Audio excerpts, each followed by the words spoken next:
علیکم ورحمۃ اللہ وبرکاتہ۔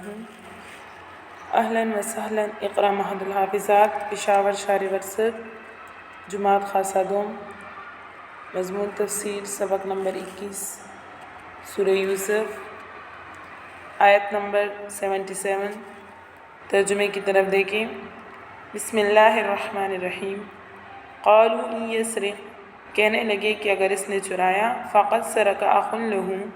تو چوری کی تھی اس کے بھائی نے، من قبل، اس سے پہلے، فاسرہ یوسف، تو چھپایا یوسف علیہ السلام نے، فی نفسی، اپنے نفس میں، یہ بات، ولم یبدھا لہم، اور ظاہر نہیں کیا ان پر، قال، فرمایا یوسف علیہ السلام نے، انتم شر مکانہ، کہ تم بدترین درجے میں ہو، واللہ عالم بما تصفون، اور اللہ تعالیٰ خوب جانتے ہیں جو تم بیان کرتے ہو۔ قالوا، کہنے لگے، یا ایھا العزیز، اے عزیز مصر، ان لہ ابن شیخا، کہ اس کے لیے ایک بوڑھا باپ ہے، کبیرا، بہت بڑی عمر والا، فخذ احدنا مکانہ، تو رکھ دے ہم میں سے اس کی جگہ کسی اور کو، انا نراک من المحسنین، ہم دیکھتے ہیں آپ کو احسان کرنے والا۔ قال معاذ اللہ، بولا یوسف علیہ السلام کہ اللہ کی پناہ، ان ناخذ الا من وجدنا، کہ ہم کسی اور کو پکڑیں، الا مگر من وجدنا، کہ جس کو ہم پائیں، متاعنا، وجدنا، کہ ہم پائیں، متاعنا، جس کے پاس، متاعنا، اپنا سامان، عندہ، اس کے ساتھ، انا اذا لظالمون، تو ہم ضرور بے انصاف ہوں گے۔ فلما استیئسوا منہ، پھر جب نا امید ہوئے اس سے، خلصوا نجیہ، تو اکیلے ہو کر بیٹھ گئے مشورہ کرنے کے لیے۔ قال کبیرہم، تو بولا ان میں ان کا بڑا، الم تعلموا، کیا تمہیں معلوم نہیں ہے، ان اباکم، کہ بے شک تمہارا باپ، قد اخذ علیکم موثقا، کہ تمہارے باپ نے تم سے وعدہ لیا تھا، من اللہ کا، ومن قبل، اور اس سے پہلے، ما فرطتم فی یوسف،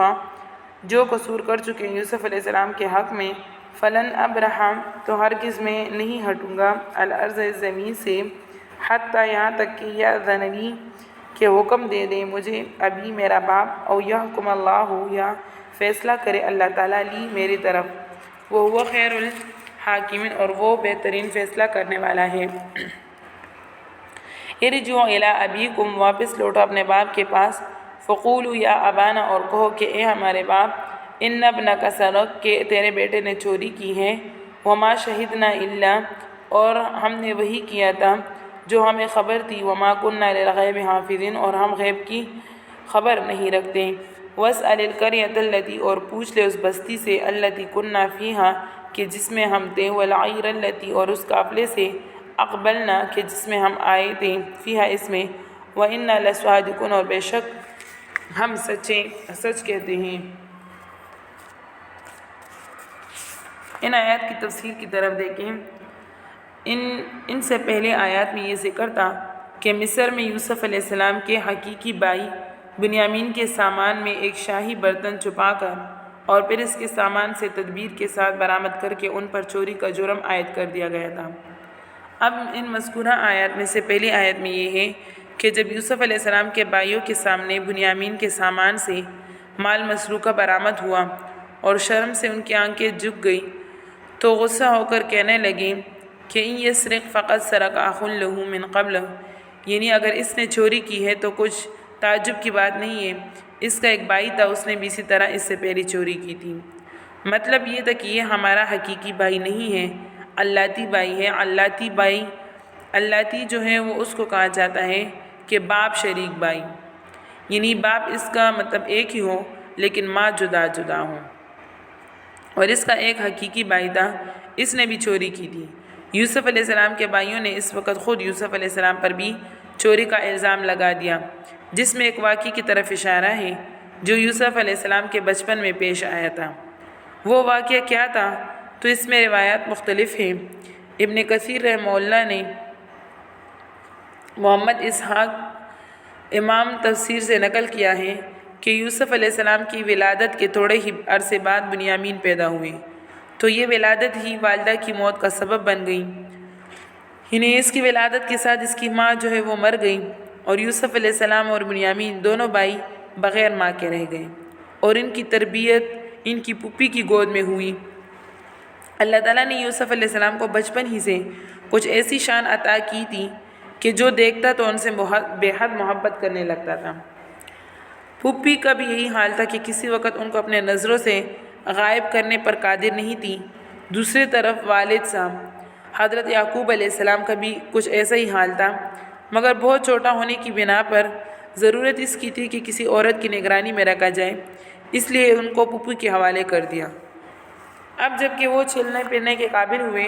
تو یعقوب علیہ السلام کا ارادہ ہوا کہ یوسف علیہ السلام کو اپنے ساتھ رکھیں۔ پھوپھی سے کہا تو انہوں نے عذر کیا، پھر زیادہ اصرار پر مجبور ہو کر یوسف علیہ السلام کو ان کے حوالے کر تو دیا، مگر ایک تدبیر ان کو واپس لینے کی یہ کی کہ پھوپھی کے پاس ایک پٹکا تھا جو حضرت اسحاق علیہ السلام کی طرف سے ان کو پہنچا تھا اور اس کی بڑی قدر و قیمت سمجھی جاتی تھی۔ یہ پٹکا پھوپھی نے یوسف علیہ السلام کے کپڑوں کے نیچے کمر بند پر باندھ دیا۔ یوسف علیہ السلام کے جانے کے بعد یہ شہرت دی کہ میرا پٹکا چوری ہو گیا۔ پھر تلاشی لی گئی تو وہ یوسف علیہ السلام کے پاس نکلا۔ شریعت یعقوب علیہ السلام کے حکم کے مطابق اب پھوپھی کو یہ حق ہو گیا کہ یوسف علیہ السلام کو اپنا مملوک بنا رکھے، یعنی اپنا غلام بنا رکھے۔ یعقوب علیہ السلام نے جب یہ دیکھا کہ شرعی حکم کے اعتبار سے پھوپھی یوسف علیہ السلام کی مالک بن گئی تو ان کے حوالے کر دیا، اور جب تک پھوپھی زندہ رہی تو یوسف علیہ السلام انہی کی تربیت میں رہے۔ یہ واقعہ تھا کہ جس میں چوری کا الزام حضرت یوسف علیہ السلام پر لگا۔ فَأَسَرَّهَا يُوسُفُ فِي نَفْسِهِ وَلَمْ يُبْدِهَا لَهُمْ، یعنی یوسف علیہ السلام نے بھائیوں کی یہ بات سن کر اپنے دل میں رکھی کہ یہ لوگ اب تک بھی میرے در پہ ہیں کہ چوری کا الزام لگا رہے ہیں، مگر اس کا اظہار بھائیوں پر نہیں ہونے دیا کہ یوسف علیہ السلام نے ان کی یہ بات سنی ہے اور اس سے کچھ اثر لیا ہے۔ قال انتم شر مکانا واللہ اعلم بما تصفون، یوسف علیہ السلام نے اپنے دل میں کہا کہ تم لوگ ہی برے درجے اور برے حال میں ہو کر بھائی پر چوری کی تہمت جان بوجھ کر لگاتے ہو، اور فرمایا کہ اللہ تعالیٰ ہی زیادہ جاننے والے ہیں کہ جو کچھ تم کہہ رہے ہو وہ صحیح ہے یا غلط۔ پہلے جملہ تو دل میں کہا گیا، یہ دوسرا جملہ ممکن ہے کہ بھائیوں کے جواب میں اعلاناً کہہ دیا کہ واللہ اعلم بما تصفون۔ قالوا یا ایھا العزیز ان لہ ابا شیخا کبیرا، یوسف علیہ السلام کے بھائیوں نے جب دیکھا کہ کوئی بات نہیں بن رہی اور بنیامین کو یہاں چھوڑنے کے علاوہ کوئی دوسرا راستہ نہیں ہے، تو عزیز مصر کی تعریفیں شروع کی، خوش آمدید شروع کی، اور یہ درخواست کی کہ اس کے والد بہت بوڑھے ہیں اور کمزور ہیں اور اس کی جدائی ان سے برداشت نہیں ہوگی، اس لیے آپ اس کے مقابلے میں یا اس کے بدلے میں ہم میں سے کسی کو گرفتار کر لیں۔ یہ درخواست آپ سے ہم اس امید پر کر رہے ہیں کہ ہم یہ محسوس کرتے ہیں کہ آپ بہت احساس کرنے والے ہیں، یا یہ کہ آپ نے سب سے پہلے بھی ہمارے ساتھ احسان کا معاملہ کیا ہے۔ قال معاذ اللہ ان ناخذ الا من وجدنا متاعنا، یوسف علیہ السلام نے اپنے بھائیوں کی درخواست کا جواب ایک ضابطے کے مطابق یہ دیا کہ یہ بات تو ہمارے اختیار میں نہیں ہے کہ جس کو چاہے پکڑ لے، بلکہ جس کے پاس مال مسروقہ برآمد ہو، یعنی چوری کیا ہوا مال برآمد ہو جائے، اگر اس کے سوا کسی دوسرے کو پکڑ لے تو ہم تمہارے ہی فتوے اور فیصلے کے مطابق ظالم ہو جائیں گے، کیونکہ تم نے ہی یہ کہا ہے کہ جس کے پاس مال مسروقہ برآمد ہو وہی اس کی جزا ہے۔ فَلَمَّا اسْتَيْأَسُوا مِنْهُ خَلَصُوا نَجِّيًّا، یعنی جب یوسف علیہ السلام کے بھائی بنیامین کی رہائی سے مایوس ہوئے تو آپس میں مشورے کے لیے کسی جگہ جمع ہو گئے، علیحدہ جگہ پر جمع ہوئے۔ قال کبیرہم، ان کے بڑے بھائی نے کہا کہ تمہیں یہ معلوم نہیں ہے کہ تمہارے باپ نے تم سے بنیامین کے واپس لانے کا پختہ عہد لیا تھا، اور یہ کہ تم اس سے پہلے بھی یوسف علیہ السلام کے معاملے میں ایک غلطی کر چکے ہو، اس لیے میں تو اب مصر کی زمین کو اس وقت تک نہیں چھوڑوں گا جب تک میرے والد خود ہی مجھ سے واپس آنے کا حکم نہ دے دیں، یا اللہ تعالیٰ کی طرف سے بذریعہ وحی مجھے یہاں سے نکلنے کا حکم ہو، اور اللہ تعالیٰ ہی بہترین حکم کرنے والے ہیں۔ یہ بڑے بھائی کے جن کا یہاں پر بیان ہو رہا ہے، بعض نے فرمایا کہ یہ یہودا ہے، اگرچہ عمر میں سب سے بڑے نہیں ہیں مگر علم اور فضل میں بڑے تھے، اور بعض مفسرین نے فرمایا کہ روبیل جو عمر میں سب سے بڑے ہیں، اور یوسف علیہ السلام کے قتل نہ کرنے کا مشورہ بھی انہوں نے ہی دیا تھا، اور بعض نے کہا کہ یہ بڑے بھائی شمعون جو مرتبے کے اعتبار سے سب بھائیوں سے بڑے تھے، بڑے سمجھے جاتے تھے۔ ارجعوا الی ابیکم، یعنی بڑے بھائی نے کہا کہ میں تو یہی رہوں گا، آپ سب لوگ اپنے والد کے پاس واپس جائیں اور ان کو بتائیں کہ آپ کے صاحبزادے نے چوری کی، اور ہم جو کچھ کہہ رہے ہیں اپنے آنکھوں دیکھا حال ہے کہ مال مسروقہ ان کے سامان میں سے برآمد ہوا ہے۔ وما كنا للغیب حافظین، یعنی ہم نے جو آپ سے وعدہ لیا تھا کہ ہم بنیامین کو ضرور واپس لائیں گے، یہ وعدہ ظاہری حالات کے اعتبار سے تھا، غیب کا حال تو ہم نہیں جانتے تھے کہ یہ چوری کر کے گرفتار اور ہم مجبور ہو جائیں گے۔ اس جملے کی یہ معنی بھی ہو سکتے ہیں کہ ہم نے اپنے بھائی بنیامین کی پوری حفاظت کی کہ کوئی ایسا کام ان سے نہ ہو جائے کہ جس کے باعث وہ تکلیف میں پڑیں، مگر ہماری یہ کوششیں ظاہری احوال ہی کی حد تک ہو سکتی تھی، ہماری نظروں سے غائب لا علمی میں ان سے یہ کام ہو جائے گا، ہم کو اس کا کوئی علم نہیں تھا۔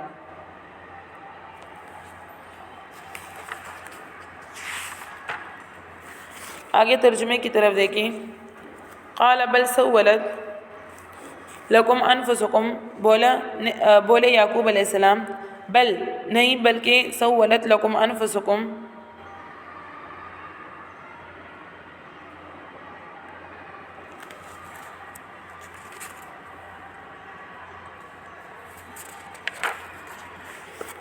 بلکہ بنائے لکم تم لوگوں نے انفسکم امرا اپنے نفس سے ایک بات، فصبر جمیل اب صبر ہی بہتر ہیں، عسى اللہ ان قریب شاید کہ اللہ ان یأتینی بہم جمیعا کہ میرے پاس ان سب کو لے آئے، انہ هو العلیم الحکیم اور بے شک وہی جاننے والا اور حکمتوں سے خبردار ہیں۔ وتولی عنہم اور منہ موڑ لیا ان سے، وقال اور فرمایا، یا اسف علی یوسف اے افسوس یوسف علیہ السلام پر، وابیضت عیناہ اور سفید ہو گئی آنکھیں، من الحزن غم سے، فہو کظیم اور وہ اپنے آپ کو گونڈ رہا تھا، یعنی غصے کو پی رہا تھا۔ قالو کہنے لگے، تاللہ اللہ کی قسم، تفتؤ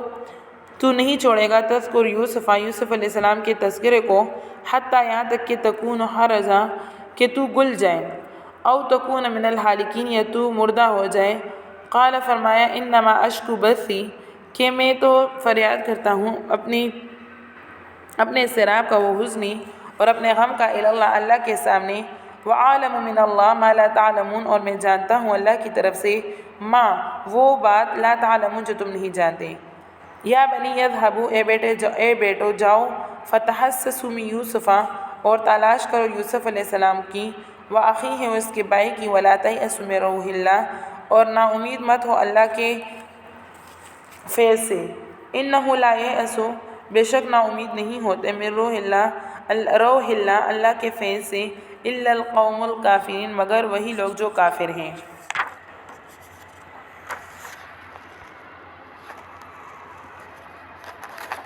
ان آیات کی تفسیر کی طرف دیکھیں۔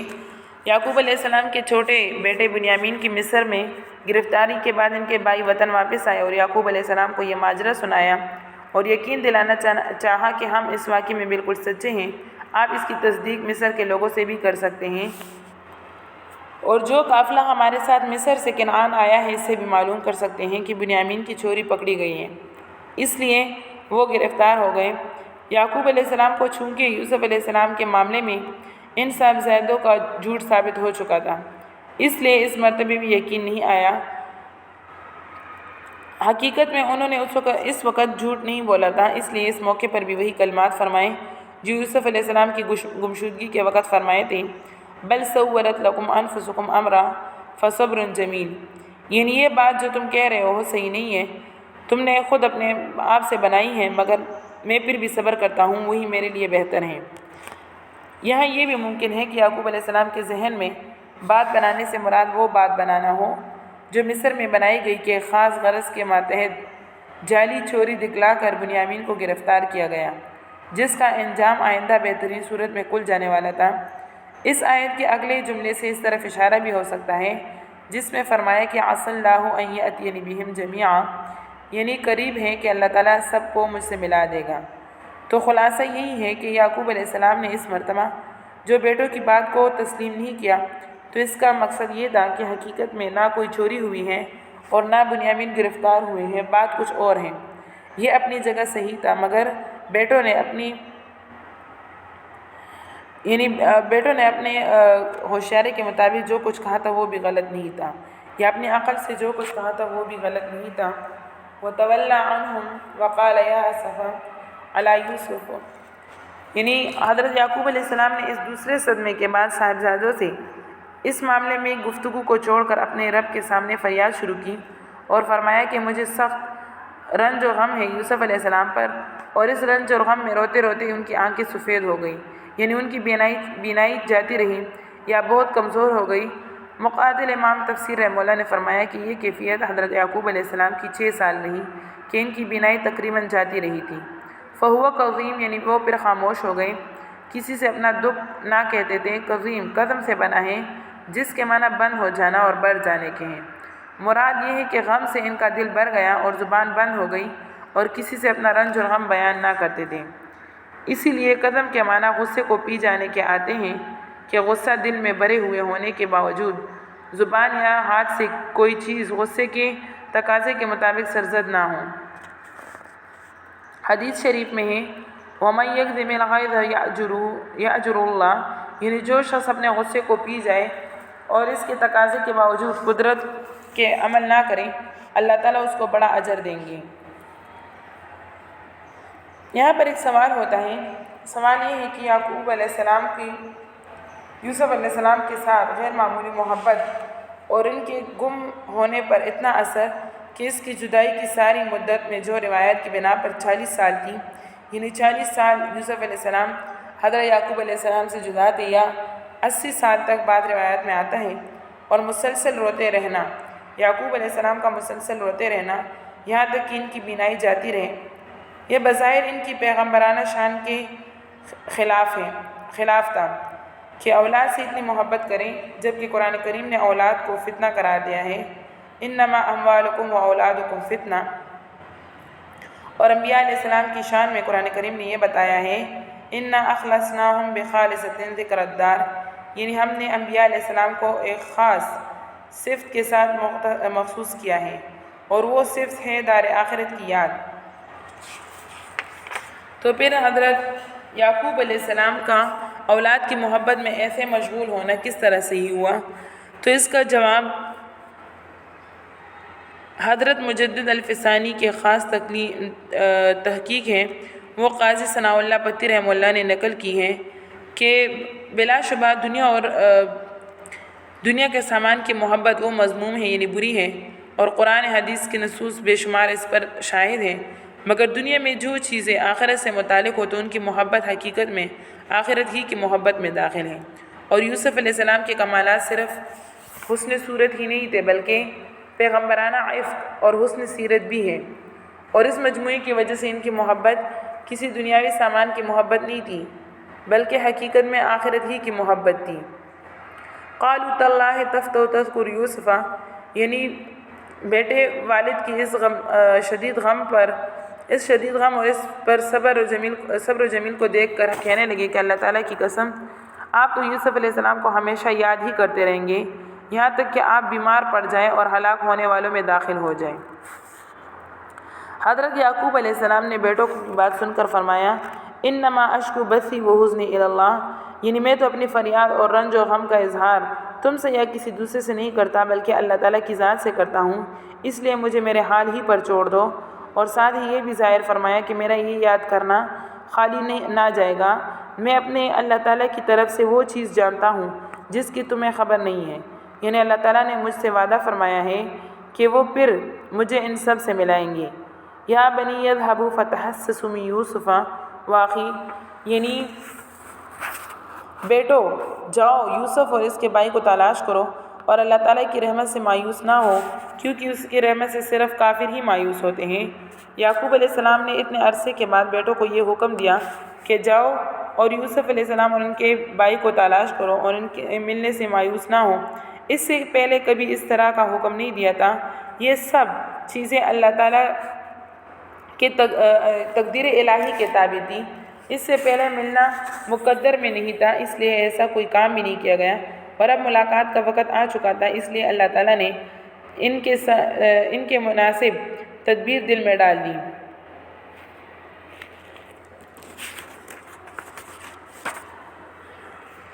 صدق اللہ العظیم۔ بچوں یہ سبق اچھی طرح سے یاد کریں اور آگے ایک رکوع کا مطالعہ کریں۔ السلام علیکم ورحمۃ اللہ وبرکاتہ۔